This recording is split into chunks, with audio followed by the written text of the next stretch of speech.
I think you know better.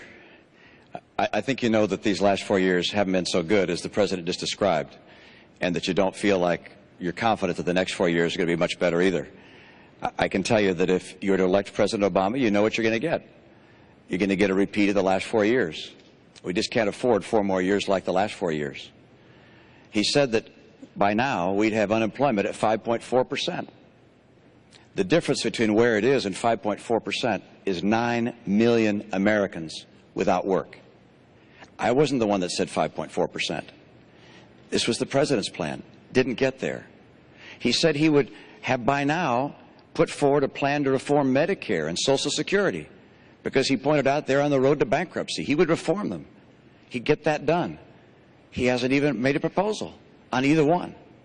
He said in his first year he'd put out an immigration plan that would deal with our immigration challenges. Didn't even file it. This is a president who has not been able to do what he said he'd do. He said that he'd cut in half the deficit. He hasn't done that either. In fact, he doubled it. He said that by now middle-income families would have a reduction in their health insurance premiums by $2,500 a year. It's gone up by $2,500 a year. And if Obamacare is passed or implemented, it's already been passed, if it's implemented fully, it'll be another $2,500 on top. The middle class is getting crushed under the policies of a president who has not understood what it takes to get the economy working again. He keeps saying, look, I've created 5 million jobs. That's after losing 5 million jobs. The entire record is such that the unemployment has not been reduced in this country.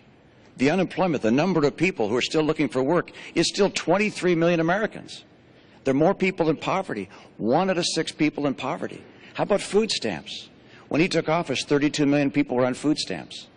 Today, 47 million people are on food stamps. How about the growth of the economy? It's growing more slowly this year than last year, and more slowly last year than the year before. The president wants to do well, I understand, but the policies he's put in place, from Obamacare to Dodd-Frank, to his tax policies, to his regulatory policies, these policies combined have not led this economy take off and grow like it could have. You might say, well, you got an example of when it worked better? Yeah.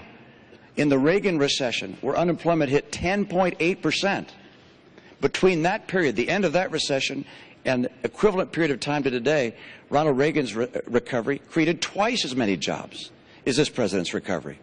5 million jobs doesn't even keep up with our population growth. And the only reason the unemployment rate seems a little lower today is because of all the people that have dropped out of the workforce. The president has tried, but his policies haven't worked. He's great as a speaker and describing his plans and his vision. That's wonderful, except we have a record to look at. And that record shows he just hasn't been able to cut the deficit, to put in place reforms for Medicare and Social Security, to preserve them, to get us the rising incomes we need. Median incomes down $4,300 a family, and 23 million Americans out of work. That's what this election is about. It's about who can get the middle class in this country a bright and prosperous future and assure our kids the kind of hope and optimism they deserve. Governor, I want to move you along.